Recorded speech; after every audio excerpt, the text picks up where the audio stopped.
Dans la mesure où notre vie de chrétien, c'est vraiment ce compagnonnage avec le Christ, la vie religieuse, finalement, c'est rien d'autre que ce désir de vivre ce compagnonnage de manière particulière, en faisant des vœux et puis en vivant une vie communautaire, fraternelle.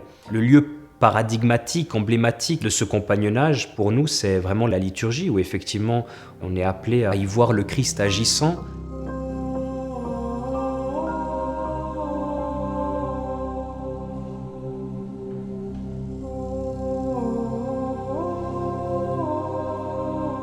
Je m'appelle Simone Preite, je suis chanoine à l'abbaye de Saint-Maurice, d'origine italienne, de 2 parents italiens, naturalisé suisse depuis quelques mois maintenant.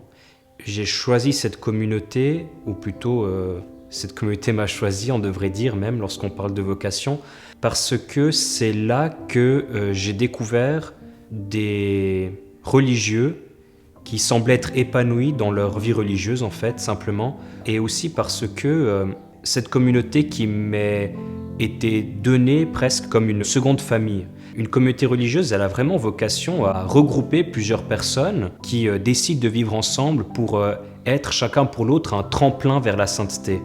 Et ce qui veut dire que on ne vient pas avec notre bagage de sainteté déjà tout acquise. Au contraire, on s'oblige à voir dans le frère, dans le confrère, celui qui m'est donné pour être, d'une certaine manière, mon compagnon de route vers la sainteté. C'est là que j'ai compris qu'on pouvait être religieux, faire vœu de chasteté, pauvreté, obéissance, être prêtre et être heureux en fait.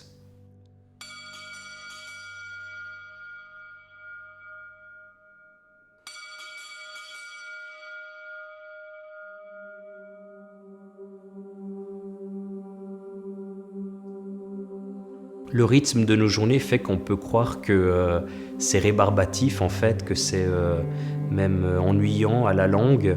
Et en même temps, la liturgie des heures, l'office, la messe, elle nous est vraiment proposée comme ce moyen où on essaie de vivre ce compagnonnage avec le Christ. Il y a le côté formel de la liturgie où effectivement on récite des psaumes, on proclame la parole. Ce côté formel nous est donné par l'Église pour que vraiment on le voit comme un miroir dans la mesure où tu vas prendre ce que tu as besoin. En fait, non, tu vas recevoir ce que tu as besoin. C'est-à-dire que si tu es dans un moment de joie, tout d'un coup, dans la liturgie, tu vas trouver des lieux où tu vas pouvoir exprimer cette joie. Si tu es plutôt dans une phase de doute, de souffrance, etc., la liturgie, elle va t'être proposée comme un lieu où tu vas retrouver le réconfort, tu vas retrouver des paroles conciliantes.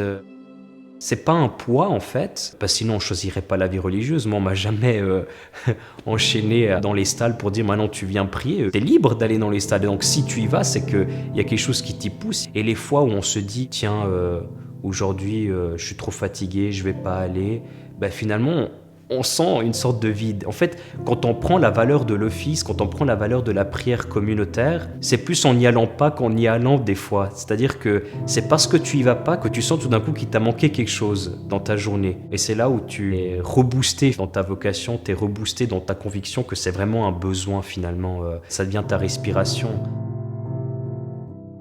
On doit aussi reconnaître que tous les lieux de rencontre, tous les lieux même de nos ministères, dans la diversité de nos apostolats, sont des lieux où on est appelé à vivre ce compagnonnage. C'est aussi notre vocation de chanoine à l'abbaye de Saint-Maurice, en tant qu'on est appelé à la louange perpétuelle, finalement à faire de notre vie quotidienne une liturgie, puisqu'on n'est pas dans une louange perpétuelle formellement parlant. Là, je ne suis pas en train de réciter des psaumes, je ne suis pas dans un acte liturgique formellement parlant, et en même temps, je suis appelé à faire de ce moment-là une liturgie, que ce soit par un témoignage qui devient prière, par un travail qui devient prière, par une assistance à un confrère qui en a besoin, que j'offre finalement comme une prière. Toute ma vie doit être prière.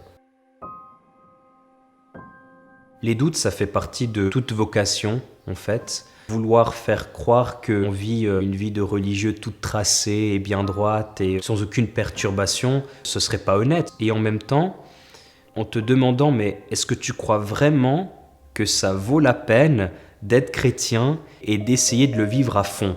Est-ce que tu crois que ça vaut la peine ou pas? Et si tu réponds oui, tu te rends compte que tu es débarrassé de ce doute.